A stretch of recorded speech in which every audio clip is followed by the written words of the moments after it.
Have you ever found yourself staring at the bottom of a chip bag or an empty ice cream carton, with only a fuzzy memory of how you got there?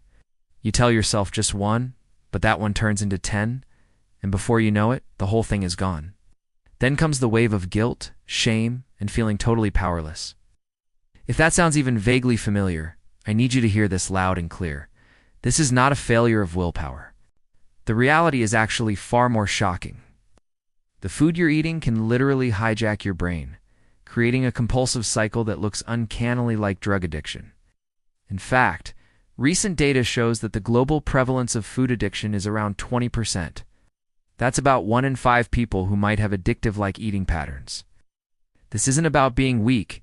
It's about your brain's ancient survival programming being outsmarted by modern processed foods. In this video, we're going to break down the science behind what's happening, and more importantly, give you a practical, step-by-step plan to take back control. Your brain's reward system, designed for survival, exploited by food. So, how does this hijacking even happen? To get it, we need to look at your brain's reward system. Deep inside your brain, there's a powerful primitive circuit that has one main job: keep you alive. When you do something that helps you survive, like eating, drinking water, or connecting with people, this system releases a neurotransmitter called dopamine. Now, dopamine gets called the pleasure molecule, but it's really more of a motivation molecule. It sends a simple, powerful message to your brain. That was good. Let's do that again. This dopamine hit reinforces the behavior, hardwiring you to want to do it again. In a natural setting, this system is flawless. Eating a ripe piece of fruit would give you a nice small burst of dopamine, encouraging you to find more. It's a brilliant evolutionary design. But here's the catch. The modern food environment is anything but natural. The problem with today's ultra-processed foods is that they deliver a reward that's way more powerful than anything our ancestors ever found. An apple might cause a little bump in dopamine, but foods engineered to be overloaded with sugar, fat, and salt can cause a massive surge, flooding your brain with pleasure signals. And this isn't an accident. These foods are intentionally designed to be hyper-palatable, making them almost impossible to resist. The hijack. How food becomes a drug. This is where the story takes a darker turn. That intense dopamine rush from hyper-palatable foods is so strong that it fires up the exact same neural pathways as addictive drugs like cocaine and heroin. Brain scans actually confirm this. They show the same pleasure centers in the brain lighting up, whether someone is craving junk food or a drug. Your brain can't tell the difference. It just knows it got an intense reward, and it wants more. But our brains are smart, and they try to adapt. If you keep flooding your brain with that much dopamine, it starts to protect itself by shutting down some of its dopamine receptors. This is called building a tolerance, and it's a classic sign of addiction. You need to eat more and more of that same food just to feel the same level of pleasure. What once gave you a huge rush now barely makes you feel normal. Over time, the pleasure you get from these foods keeps dropping, but the craving for them gets even stronger, a vicious cycle that is the very definition of addiction. This process isn't just a feeling. It physically changes your brain structure. Key areas like the parts of the brain that regulate reward and appetite can actually be rewired. This rewiring makes you more impulsive and drives you to seek out these foods, even when you logically know they're bad for you. It's a measurable biological change. The perfect storm. Hormones and stress. And it's not just about dopamine. Food addiction is often a perfect storm of biology and psychology. Chronic stress, for instance, plays a huge part. When you're stressed out, your body pumps out a hormone called cortisol. Cortisol doesn't just make you hungry, it specifically makes you crave high-fat, high-sugar comfort foods. It's your body's survival mechanism gone haywire. It thinks you need a quick shot of energy to fight off a threat, so it sends you on a mission for the most calorie-dense food you can find.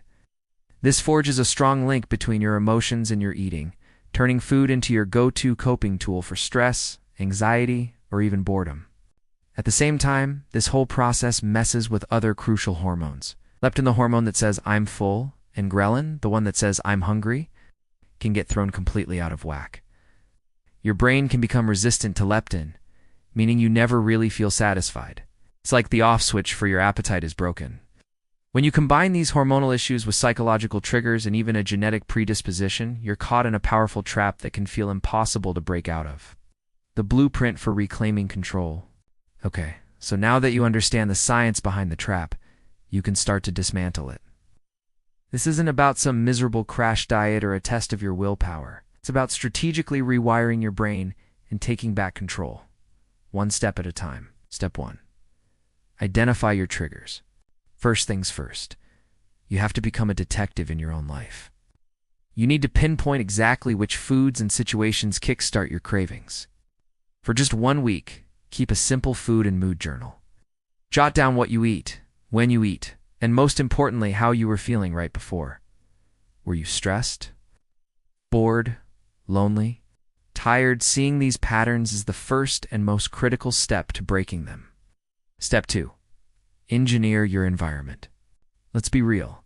If your trigger foods are in your house, you're going to eat them. It's not a matter of if, but when. The single most effective thing you can do is create a safe zone. Go through your pantry, your fridge, your car, and your desk at work. Get rid of the foods you've identified as triggers. Place them with healthier, whole food options. This isn't about depriving yourself. It's about making the right choice the easy choice. Step 3. The foundational reset. To really break the cycle of intense cravings, it can be incredibly powerful to take a temporary break from the main offenders. Think of it as a reset for your brain's reward system. By avoiding those hyper-palatable foods for a while, you give your dopamine receptors a chance to become sensitive again. For this period, focus on eating whole, unprocessed foods, things like fruits, vegetables, lean proteins, and healthy fats. This will help stabilize your blood sugar and can slash your cravings dramatically. Step 4. Eat with intention. Food addiction thrives on autopilot, on mindless automatic eating. The antidote to that is mindful eating. Just means paying full attention when you eat. Slow down. Put your fork down between bites. Actually taste the flavors and feel the textures of your food. Listen to your body's real signals of hunger and fullness. This practice helps sever that automatic link between a trigger and a binge, putting you back in conscious control. Step 5. Build a healthier toolkit. As you move forward, the goal is to find healthy stand-ins for your old go-tos. If you crave something sweet, try a piece of fruit. If you need something crunchy and salty, go for some nuts or seasoned roasted chickpeas. And don't forget about exercise. It's an amazing tool for managing stress and can give you a natural dopamine boost that helps reduce cravings. Section 5. You are not alone. Trying to overcome food addiction can feel isolating, but you absolutely do not have to do it alone. Reaching out for support is a sign of strength, never weakness. Professional help can be a game changer. A therapist who specializes in eating disorders can help you unpack the emotional triggers with approaches like cognitive behavioral therapy. A registered dietitian can help you build a satisfying, nourishing eating plan that doesn't feel restrictive. Support groups such as Overeaters Anonymous also offer an incredible sense of community. There's real power in connecting with people who know exactly what you're going through. Sharing your story with others who get it can be validating and incredibly empowering. The war against your food cravings isn't being fought on your tongue. It's being fought in your brain. Food addiction is a real biological condition, sparked by the massive gap between our ancient wiring and our modern food world. Ultra-processed foods, designed to be irresistible, can hijack our brain's reward centers, trapping us in a cycle of tolerance, cravings, and a loss of control that looks just like substance addiction. But understanding the science is your key to freedom. It's by figuring out your triggers, controlling your environment, resetting your system with real food, and practicing mindfulness, you can start to break that cycle. You can rewire your brain and reclaim your health. This is a journey, and every single small, intentional choice you make is a win. If this video was helpful, please hit that like button and subscribe for more videos that break down the science of your health. I'd also love to hear from you in the comments. What is one small step you can take this week to start taking back control? Sharing your goal can be a powerful way to begin.